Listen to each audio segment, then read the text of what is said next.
ஒரு lunch box recipe egg rice எப்படின்னு பண்ணலாமா? வாங்க பார்க்கலாம். அதுக்கு கடாயில் வந்துட்டு ஆயில் ஊற்றிக்கோங்க. 5 டீஸ்பூன் வந்துட்டு ஆயில் ஊற்றினீங்கன்னா கரெக்டாக இருக்கும். நாங்கள் நார்மலாக ஆயில் ஊற்றிருக்கேன். அதோட ஒரு 1/4 டீஸ்பூன் கீ வாசத்துக்காக ஊற்றிட்டு நல்லா மெல்ட் ஆகட்டும். இது நல்லா மெல்ட் ஆகட்டும். இதில் பட்டை, பிரியாணி இலை போட்டு கிராம்பு போட்டுக்கலாம். அதோடு சேர்த்து ஒரு ஏலக்காய், சோம்பு, மிளகு போட்டு இடித்து போட்டுக்கலாம். அதோட 3 வெங்காயத்தையும் நறுக்கி வச்சுருக்கேன். பெரிய வெங்காயம் அதையும் போட்டு வதக்கிக்கலாம். இது நல்லா வதக்கணும். வெங்காயம் நல்லா வதங்கினா தான் செம்ம டேஸ்ட்டாக இருக்கும்.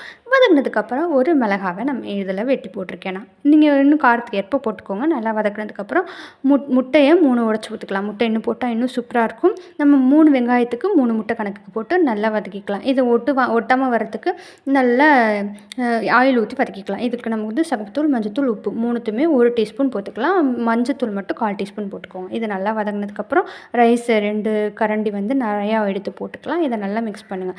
இதோட கொஞ்சம் கீ ஊற்றி நல்லா மிக்ஸ் பண்ணி எடுத்திங்கன்னா ஒரு எக் ரைஸ் செம்ம டேஸ்ட்டாக இருக்கும்.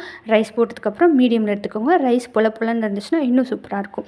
நல்லா ஒரு சேர கிளறி விடுங்க. இது நல்லா கிளறி வந்ததும் ஒரு லஞ்ச் பாக்ஸ் ரெசிபி ஈஸியாக எக்கையும் வெங்காயத்தையும் மட்டும் வச்சு போட்டுக்கலாம். பொலன்னு வர 1/4 டீஸ்பூன் கீ போட்டு லாஸ்ட்டாக முடிச்சு எடுத்துருங்க. அவ்வளோதான். செஞ்சு பார்த்துட்டு எப்படி இருக்குன்னு சொல்லுங்கள்.